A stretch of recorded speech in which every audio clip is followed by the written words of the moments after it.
Shalom semuanya, senang kembali bersama dengan saudara lewat program Deep Talk with Pase. Dan pada hari Senin ini kita akan melanjutkan tadarusan Alkitab kita di kitab terakhir di Perjanjian Baru yang belum kita bahas, yakni Surat Roma.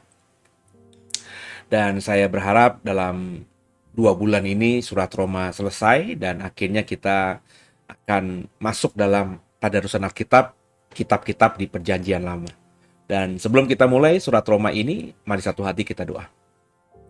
Bapa, kami mengucap syukur buat hari ini. Kami boleh kembali dalam program Deep Talk with Pase dalam tadarusan Alkitab Surat Roma, kitab yang baru, kitab terakhir yang akan kami bahas dalam tadarusan Alkitab Perjanjian Baru kami.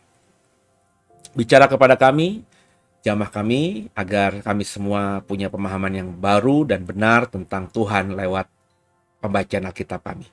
Jangan satupun kami yang kau lalui, kami siap diberkati. Haleluya. Amin. Saudara, sama-sama kita siapkan Alkitab kita ya. Jadi kita akan membuka Surat Roma pasal yang pertama. Sama-sama kita siapkan hati kita.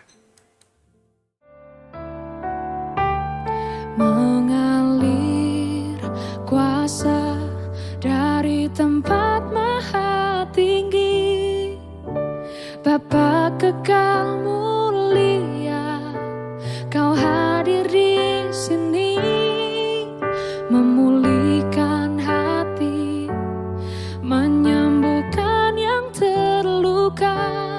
Ku kan tenang bersamamu, Bapa.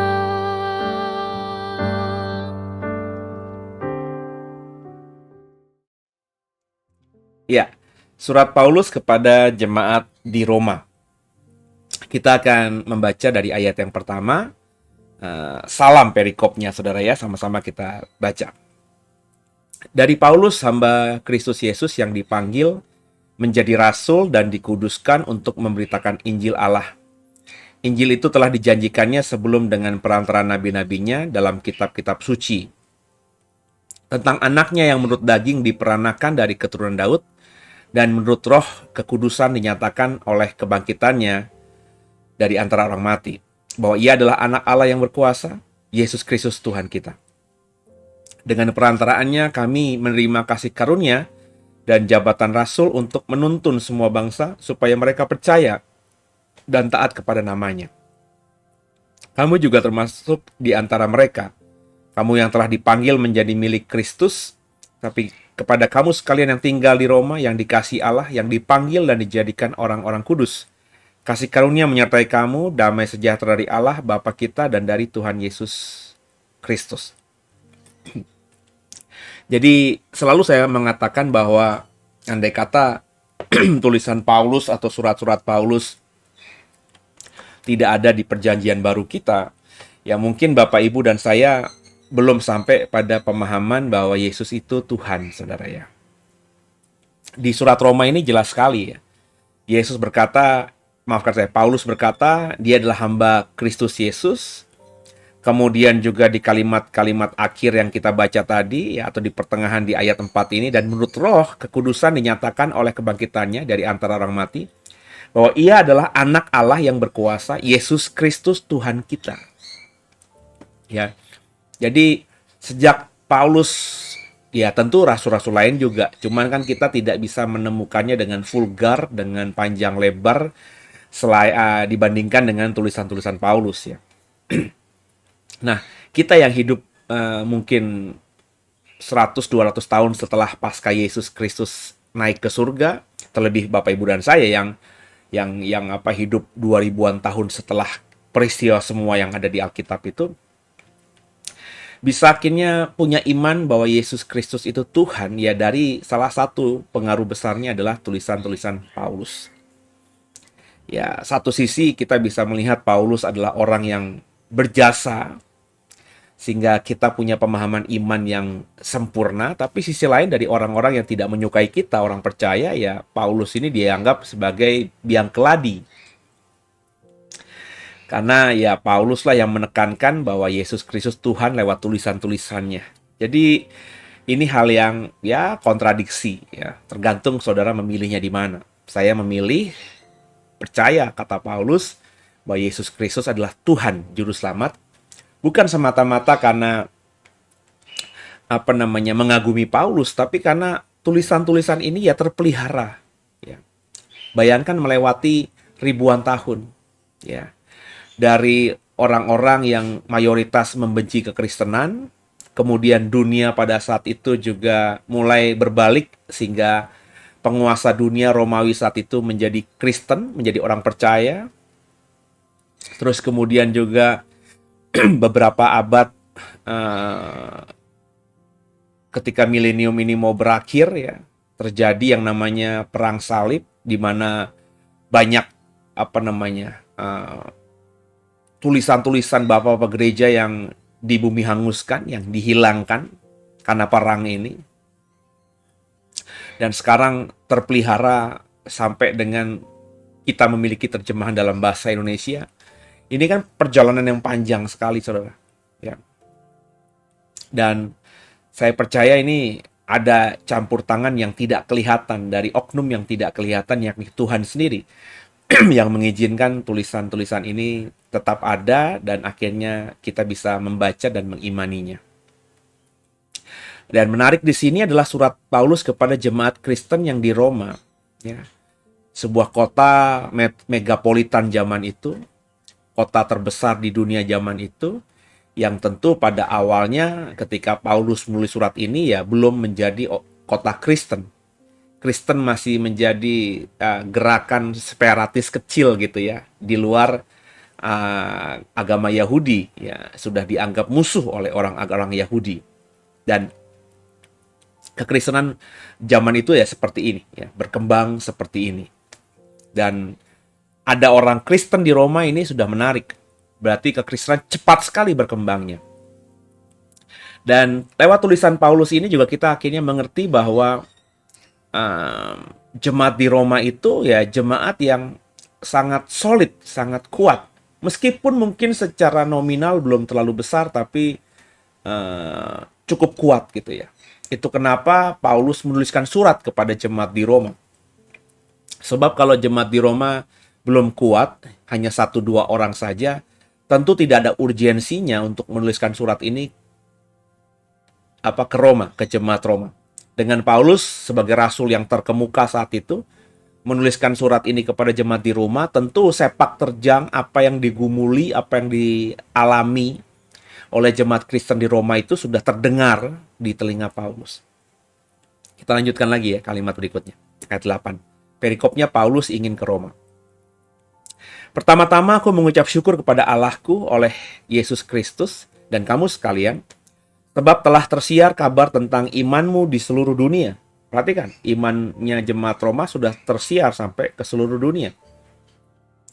Karena Allah yang kulayani dengan segenap hatiku dalam pemberitaan Injil anaknya adalah saksiku, bahwa dalam doaku aku selalu mengingat kamu.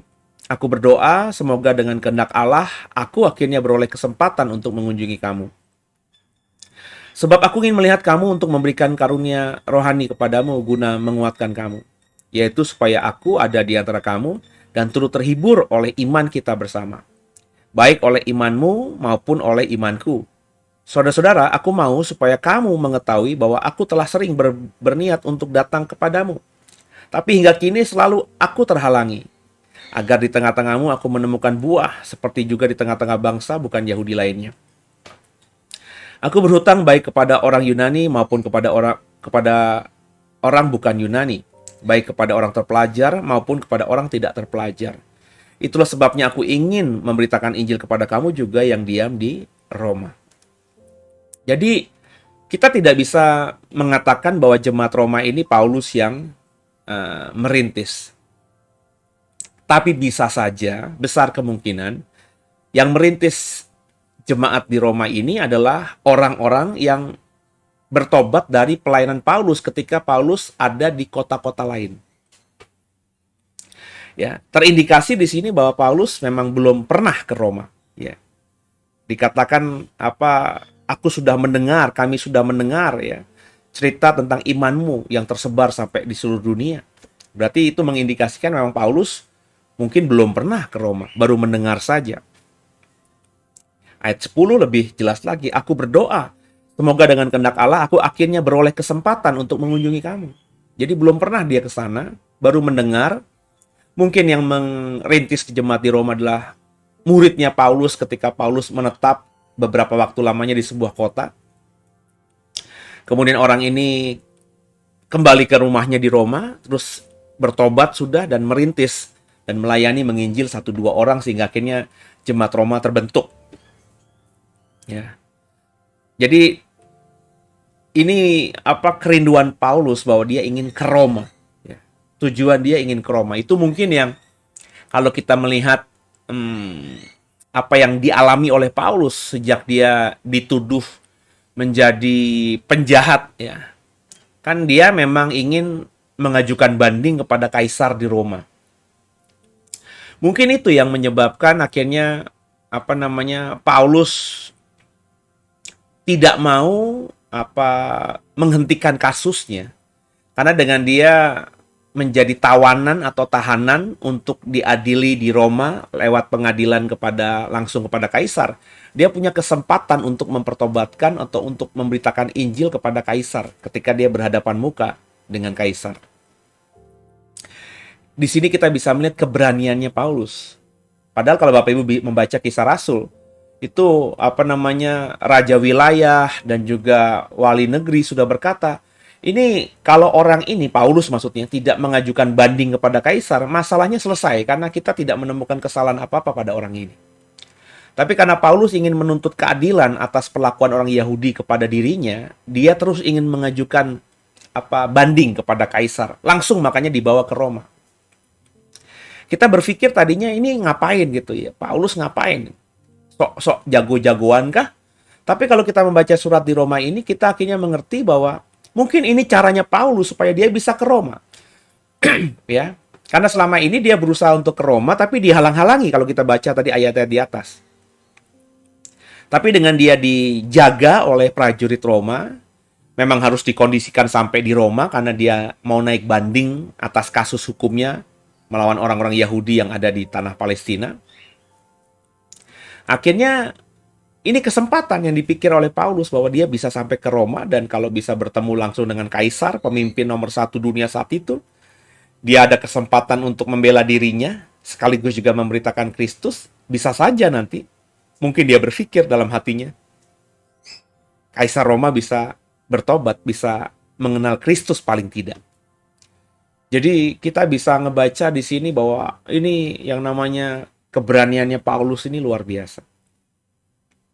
Jadi Paulus ingin sekali ke sana karena juga termotivasi ingin melihat secara langsung apa yang dikerjakan, apa yang dilewati oleh orang-orang Kristen di Roma. Karena Paulus selalu ingin mencari tahu buah apa yang sudah dirasakan dan juga sudah dinikmati oleh orang-orang Kristen di kota-kota tempat dia pernah melayani. Dan ini kerinduan Paulus untuk bisa memberitakan Injil langsung kepada baik jemaat Kristen di Roma maupun juga kepada kaisar. Kita lanjutkan ya. Perikop berikutnya. Injil itu kekuatan Allah. Ayat 16. Sebab aku mempunyai keyakinan yang kokoh dalam Injil, karena Injil adalah kekuatan Allah yang menyelamatkan setiap orang yang percaya. Pertama-tama orang Yahudi, tapi juga orang Yunani, sebab di dalamnya nyata kebenaran Allah yang bertolak dari iman dan memimpin kepada iman, seperti ada tertulis orang benar akan hidup oleh iman. Jadi Paulus kenapa ingin memberitakan Injil? Karena bagi Paulus Injil itu adalah kekuatan Allah. Ya. Injil adalah kekuatan Allah di ayat 16 tadi untuk menyelamatkan setiap orang yang percaya. Jadi dengan dia punya kesempatan menginjil jemaat di Roma, dia berharap nantinya jemaat Roma bisa memahami Injil yang benar, jemaat di Roma bisa punya iman percaya yang lebih benar, ya, dan akhirnya mereka semua bisa diselamatkan, ya. Jadi emang semangat spirit penginjilan Paulus ini luar biasa. Bahkan menurut saya ya jauh lebih bisa kita lihat daripada orang-orang di gereja mula-mula. Ya, tentu sudah saya pernah sampaikan dalam materi latar belakang dalam khotbah saya di hari Minggu 2 minggu yang lalu. Saya juga sudah menyinggung soal Paulus ini. Paulus ini memang punya ciri khas, dia tahu kelemahan, dia tahu kelebihannya, dia siasati kelemahannya menjadi sesuatu yang baik, sehingga akhirnya outputnya yang terlihat oleh orang-orang Kristen, Paulus itu keren, pakai bingit lagi. Jadi semangatnya ini luar biasa. Ya, dia pindah di satu kota lainnya, dia tidak ada capeknya sepertinya. Ya, itu dilandasi ya dari apa yang kita bisa baca dari ayat 16 Roma pasal pertama ini, karena dia merasa Injil itu kekuatan Allah. Dengan dia menginjil, dia mendapatkan kekuatan Allah. Dengan dia menginjil, orang yang dengar Injilnya dan bertobat juga akan mendapatkan kekuatan Allah. Dengan sama-sama memiliki kekuatan Allah, ketika kita bersinergi, bekerja sama, maka dampaknya akan luar biasa. Dan terus akan mendatangkan kekuatan dari Allah untuk kita. Jadi ayo sama-sama kita terus memberitakan Injil, saudara. Ya, lanjut. Perikop berikutnya, hukuman Allah atas kefasikan dan kelaliman manusia. Ayat 18. Sebab murka Allah nyata dari sorga atas segala kefasikan dan kelaliman manusia yang menindas kebenaran dengan kelaliman. Karena apa yang dapat mereka ketahui tentang Allah nyata bagi mereka, sebab Allah telah menyatakannya kepada mereka.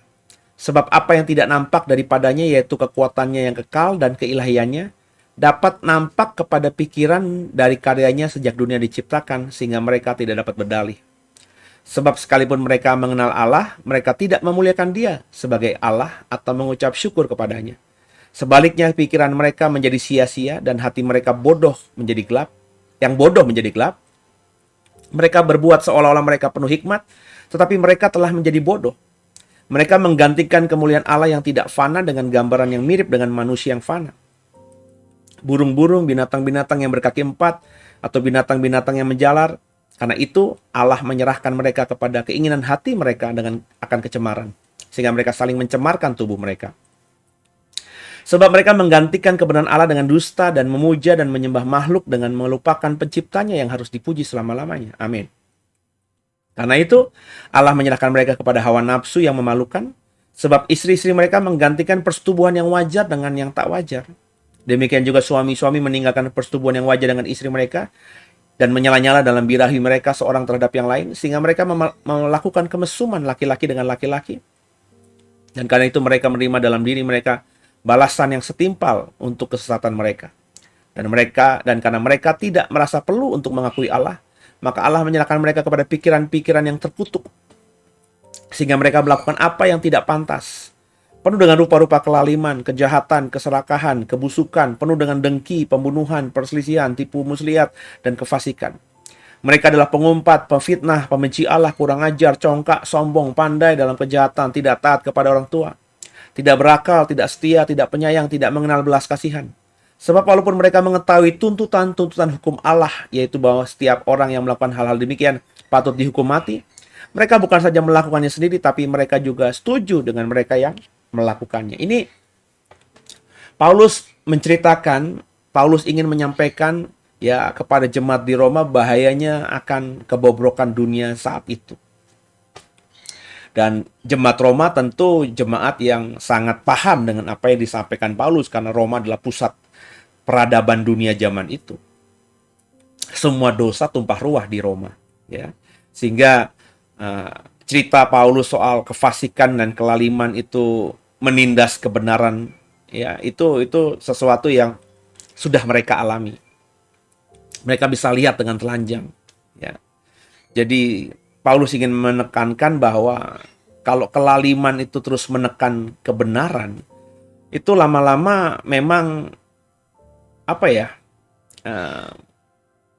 kebenaran yang dari Allah itu ya tidak akan bisa nampak, ya. ya justru yang akan nampak itu ya hal-hal yang disebut kelaliman itu, dan itu yang mau ditekankan Paulus kepada jemaat di Roma supaya jemaat Roma siap untuk menghadapi semua masalah tadi. Ya, jangan sampai gara-gara menerima banyak masalah, kelaliman, justru Kristusnya semakin tidak terlihat. Jadi Paulus di sini seperti mewanti-wanti, memperingatkan kepada jemaat di Roma bahwa ada waktunya nanti kalau kamu ditindas, yang terlihat bukan lagi Kristus tapi kelaliman-kelaliman itu, karena semua itu berserakan di depan mata kita. Nah, Paulus ingin mengingatkan kepada jemaat Roma apa yang nggak nampak dari Tuhan, ya, kekuatannya yang kekal, keilahiannya, ya, apa kekuatannya yang kekal, keilahiannya itu dapat nampak kepada pikiran dan karyanya sejak dunia diciptakan, sehingga mereka tidak dapat berdalih. Jadi untuk memahami pikiran Tuhan yang tidak kelihatan itu bisa dilihat dari semua karya Tuhan yang Tuhan ciptakan di dunia ini. Mestinya meskipun kita tidak melihat Tuhan, itu bisa membuat kita juga beriman bahwa ada Tuhan. Ya. Nah, Paulus mengatakan itu kepada jemaat di Roma karena memang jemaat Roma kan jemaat yang sangat berfilsafat, sangat beretika, punya pendidikan tinggi dan lain sebagainya, logikanya jalan, sehingga seringkali semua itu dipikirkan dengan logika. Nah, Paulus ingin mengatakan, coba pikirkan dengan logikamu, bagaimana matahari itu ada, bagaimana bulan itu ada, bagaimana burung-burung itu ada, dan lain sebagainya. Ya, supaya dari pemikiran logika mereka yang memang normal, mereka sampai pada kesimpulan bahwa semua itu ada karena memang ada oknum yang tak terlihat, sehingga iman mereka muncul. Nah, tapi orang yang fasik, yang penuh dengan kelaliman di luar sana, itu udah melihat semua tadi, tapi nggak bisa mengenal Allah juga, karena mereka kayak tadi ya, mereka tidak bisa memuliakan Allah, tidak bisa mengucap syukur, ya. Jadi mereka tuh melihat semua yang tidak bisa mereka pikirkan, ya mereka anggap itu tapi angin lalu saja. Gitu. Mereka tidak mau lebih dalam lagi. Ini seringkali seperti saya bilang, kalau orang Kristen baca Alkitab cuma sekedar baca aja, ya cuma dapat angin lalu saja. Saya tidak bilang membaca Alkitab itu sia-sia, tetap akan membuat iman bertumbuh. Tapi kalau kita hanya membaca begitu saja, sambil lalu saja, lewat saja, tanpa merenungkannya, ya kita nggak akan mendapatkan yang maksimal tentunya. Jadi harus didalami dengan sungguh. Ya. Nah, orang yang menerima surat Paulus, orang Kristen yang menerima surat Paulus di Roma ini, diharapkan Paulus ya benar-benar bisa mengenal Allah. Sehingga bisa memuliakan Allah dan mengucap syukur kepadanya dalam segala hal. Ya, jangan sampai seperti orang di luar sana, kata Paulus di ayat 22, yang penuh hikmat, tapi sebenarnya bodoh. Ya. Mereka mengganti kemuliaan Allah, mereka mungkin mengagumi matahari, mereka mungkin mengagumi burung, mereka mungkin mengagumi binatang-binatang yang mereka tidak bisa berpikir dari mana mereka itu semuanya. Tapi kekaguman mereka kepada semua yang mereka lihat itu tidak mereka bisa sampai pada titik bahwa yang menciptakan itu adalah Adonai, adalah Tuhan. Sehingga kata Paulus di ayat 22, mereka menggantikan kemuliaan Allah yang tidak fana itu dengan akhirnya gambaran-gambaran mirip dengan manusia fana, burung-burung, binatang-binatang, dan semua seisi alam semesta ini. Di zaman itu, orang-orang mengagumi misalnya naga, orang mengagumi kuda, unicorn, mengagumi hal-hal yang sebenarnya nggak penting. Kalaupun ada itu semuanya, ya itu semua makhluk ciptaan. Nah, kita juga cenderung di dalam dunia modern seperti itu. Ya. Kita selalu mengatakan akhirnya karena ilmu pengetahuan menekankan hal itu, ya semua ini terjadi karena sesuatu dan bukan Tuhan yang menciptakan. Ada sumber lainnya yang bisa dijelaskan dengan ilmu pengetahuan misalnya.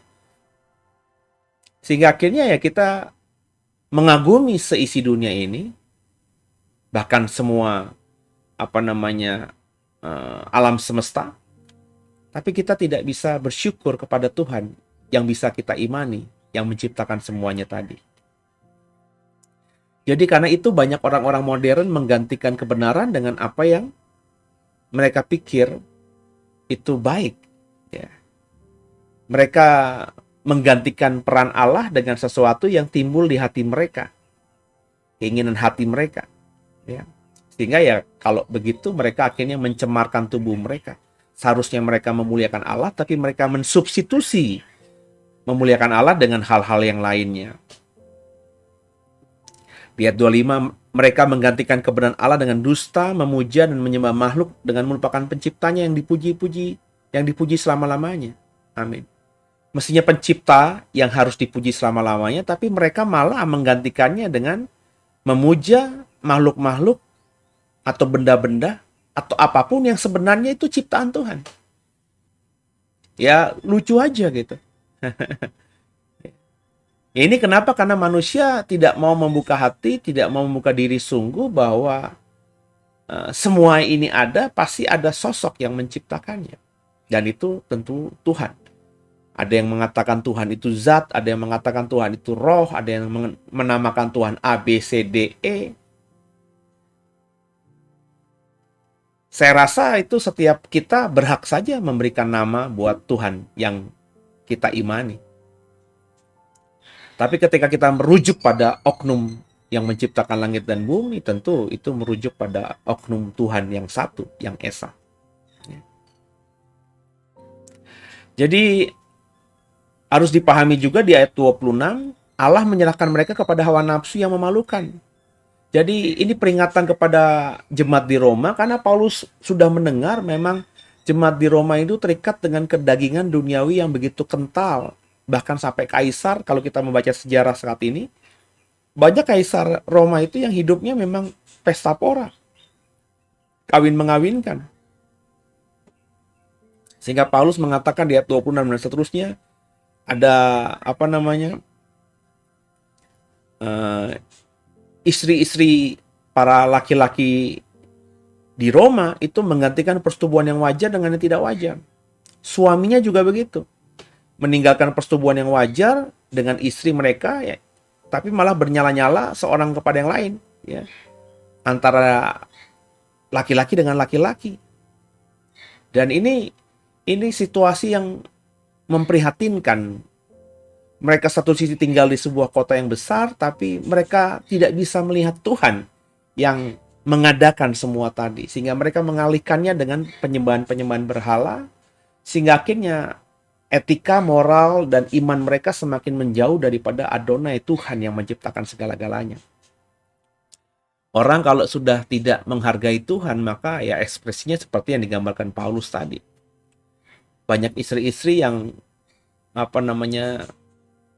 kalah dengan hawa nafsu dan menggantikan persetubuhan yang wajar dengan suami mereka, digantikan dengan persetubuhan yang tidak wajar.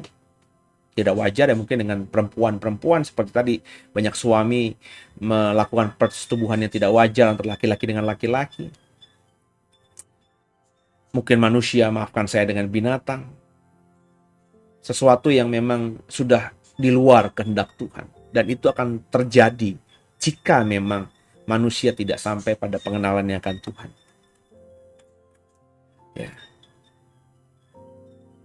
Dan yang parahnya lagi, orang-orang yang sudah terikat dosa seperti itu tuh biasanya tidak menyadari apa yang dikerjakan itu dosa. Jadi mereka mengulangi lagi, mereka berbuat lagi, mereka mengulangi lagi, mereka berbuat lagi. Mereka bahkan tidak bertobat, tidak mengakui bahwa Allah itu ada dan sanggup melihat dan bahkan menghukum mereka nantinya pada waktunya. Mereka nggak pedulikan semua itu. Mereka terus menyerahkan pikiran-pikirannya yang terkutuk itu kepada ya tadi hal-hal yang jahat itu. Sehingga mereka melakukan hal yang nggak pantas. Ya nggak pantas itu ya dari ayat 29 sampai ayat yang bawah itu ya. Semuanya. Ya, pengumpat, pemfitnah, keserakahan, kebusukan, tipu muslihat, pembunuhan, perselisihan, tidak taat kepada orang tua, congkak, sombong, kurang ajar, pembenci Tuhan. Dan dikatakan di ayat 23, sebab walaupun mereka mengetahui tuntutan hukum Allah, yaitu bahwa setiap orang melakukan hal yang demikian patut dihukum mati, namun mereka bukan saja melakukannya sendiri, tapi mereka juga setuju dengan mereka yang melakukannya. Jadi bukan Mentang-mentang mereka meskipun mereka sudah mengenal Allah, tapi faktanya ada banyak orang yang masih terikat dengan hal-hal seperti itu dan menyetujui jika ada orang lain melakukan hal-hal seperti itu dan menganggap lumrah, padahal jelas itu adalah sesuatu yang melanggar firman Tuhan. Mereka tahu hukumannya apa, mereka tahu hukumnya Tuhan gimana, mereka tahu Tuhan mau kita seperti apa. Kalau ngomongin berpasangan ya laki-laki dan perempuan, itu kehendak Tuhan. Maafkan saya, ya. Saya percaya bahwa setiap dosa akan Tuhan ampuni dan Tuhan mengasihi orang berdosa. Saya percaya dosa semerah kerimisi kalau kita minta ampun kepada Tuhan akan Tuhan buat putih seperti salju, seperti bulu domba. Ya. Tapi lepas di atas itu ya dosa is dosa. Melanggar firman Tuhan is dosa. LGBT itu dosa. Lepas dari ada sisi kemanusiaannya lah, hak asasi manusia, ya itu lain soal. Tapi dalam prinsip saya ya, sebagai seorang pelayan Tuhan yang mendasarkan semua pemikiran saya dan pengajaran saya dari Alkitab yang namanya LGBT, ya. LGBT itu lesbian, guys, ya, gay, LGB, biseksual, ya. Transgender, ya. Jadi menyukai sesama jenis, ya lesbi atau homoseksual, ya. Terus melakukan seks yang nggak normal, ya. Ya laki-laki bisa, perempuan bisa, rame-rame bisa, ya. Yang terakhir itu transgender, merubah kelamin, ya. Itu sesuatu yang jahat di mata Tuhan. Nggak bisa kita sebagai orang percaya kemudian melihatnya dari kacamata HAM saja, bahwa itu kehendak orang itu melakukan itu tidak mengganggu kita, tidak merugikan kita, yang dirugikan orang itu. Terus dengan argumentasi tadi kita mengizinkan atau menyetujui perbuatan mereka. Ya. Saya tetap kalau ada orang mengatakan, saya mau jadi transgender ya. Ya silahkan, itu pilihanmu. Tapi bagi saya itu dosa dan itu jahat di mata Tuhan. Ya. Saya tidak akan menghakimimu. Ya. Saya tidak akan memaki-makimu. Saya juga tidak akan membunuhmu. Ya. Tapi saya berkata, yang kau lakukan itu jahat di mata Tuhan. Dan Tuhan gak suka. Ya. Karena memang di dunia modern ini kita punya hak asasi manusia. Ya. Dan itu yang sering kali disuarakan oleh orang-orang LGBT ini. Bahwa ini hak asasi kami. Kami juga nggak mau hidup seperti ini, tapi kami faktanya lahir seperti ini. Kemudian ya, karena kami tidak mengganggu orang lain, ya kami memilih ini ya. Kalaupun kami salah, ya biarlah ditanggungan kepada kami. Saya akan bilang, ya silahkan lakuin apa yang kamu mau lakukan. Kau bilang itu akan kau tanggung, iya memang sudah seperti itu. Sebab perbuatan manusia yang menanggung yang manusia itu, bukan orang lain kan. Nggak bisa didelegasikan gitu. Tapi saya berani berkata, kamu salah berdasarkan iman yang saya percayai. Kalau kamu orang percaya, orang Kristen melakukan hal itu, jelas-jelas kau salah. Berarti kau tidak kenal Yesus yang kau sembah. Nah, tapi kan orang di luar sana, karena terlalu menekankan HAM, akhirnya ya menerima orang-orang seperti ini seolah-olah dia tidak pernah melakukan kesalahan. Ini memang dilema, saudara. Tapi kita harus berprinsip. Ya, saya kalau ada transgender masuk ke gereja saya, ada orang lesbian, ada orang homoseksual masuk ke gereja saya akan izinkan mereka masuk. Tapi tidak akan pernah saya diam mulut saya. Saya akan terus, meskipun mungkin secara sadar nggak sadar nanti itu akan menyinggung orang-orang ini di dalam gereja saya. Saya akan mengajak mereka untuk bertobat, mengarahkan mereka bagaimana bertobat untuk mengenal Tuhan lebih sungguh. Tapi tetap itu pilihan mereka. Dan ini adalah hak saya juga. Saya mengatakan apa yang kalian perbuat itu salah di mata Tuhan. Maka ketika saya menempatkan diri sebagai pelayan Tuhan, terus saya mengabarkan kebenaran, terus saya mengatakan yang kalian perbuat itu LGBT itu salah, masakan saya ya? Salah. Itu adalah hak asli saya sebagai seorang pelayan Tuhan mengatakan apa yang saya imani berdasarkan kitab suci yang saya percayai, kan begitu. Jadi dosa itu bukan saja melakukan, saudara, tapi juga mengizinkan atau membiarkan orang lain berdosa. Seperti seorang istri tahu suaminya kaya karena korupsi, membiarkannya, istri juga berdosa. Seperti seorang suami ya melihat istrinya itu suka memfoya-foya, menghabiskan uang yang dia berikan kepadanya untuk dikelola dengan hal-hal yang nggak penting, suka jajan, terus akhirnya terikat pinjaman online. Ya. Terus si suami membiarkan saja perbuatan dosa yang dilakukan istri itu, si suami juga berdosa. Perhatikan ayat 32 kalimat terakhir tadi. Ya. Patut dihukum mati, ayat 32 ya. Sebab walaupun mereka mengetahui tuntutan hukum Allah, yaitu bahwa setiap orang yang melakukan hal demikian patut dihukum mati. Mereka bukan saja melakukannya sendiri, tetapi mereka juga setuju dengan mereka yang melakukannya. Dan ini yang harus kita sikapi. Kita mungkin tidak melakukan dosa itu, tapi mengizinkan, membiarkan, mengkondisikan, atau ya pokoknya tidak merespon apa-apa. Itu sama artinya kita setuju dengan apa yang dia perbuat. Kalau ada orang jahat membunuh, ya kita harus bilang dia membunuh orang, itu dosa. Kalau kita lihat ada orang memperkosa orang lain, ya kita harus bilang dengan yakin bahwa memperkosa orang lain, fisik maupun juga mental, itu dosa. Ya. Makanya ya ini yang tidak banyak disikapi oleh banyak orang. Orang itu biasanya kalau udah kadung suka sama orang tertentu, ya semuanya dibilang baik saja. Itu makanya Tuhan berkata, ya, ya, tidak, tidak. Itu makanya Tuhan berkata harus punya hikmat, punya akal budi yang tajam. Sehingga bisa membedakan mana yang baik, mana yang jahat.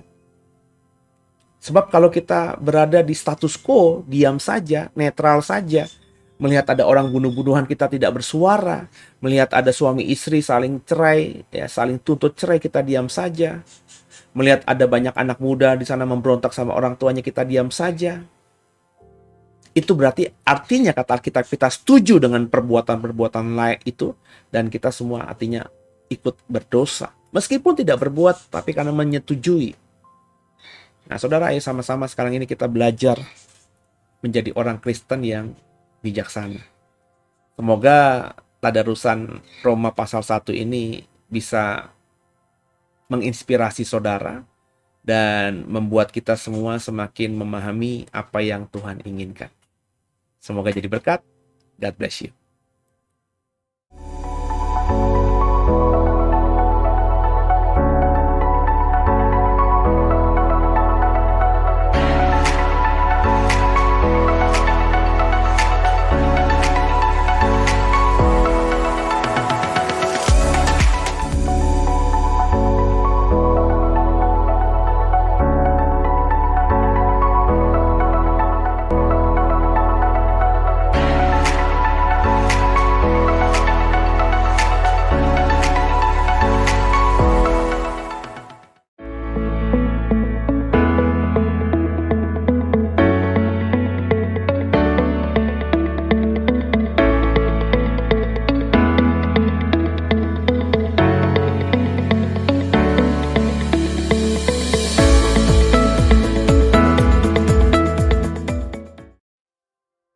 Ya, demikian tadarusan kita memulai surat Roma pasal pertama. Semoga diberkati. Kita bisa menjadi orang yang lebih berprinsip lagi.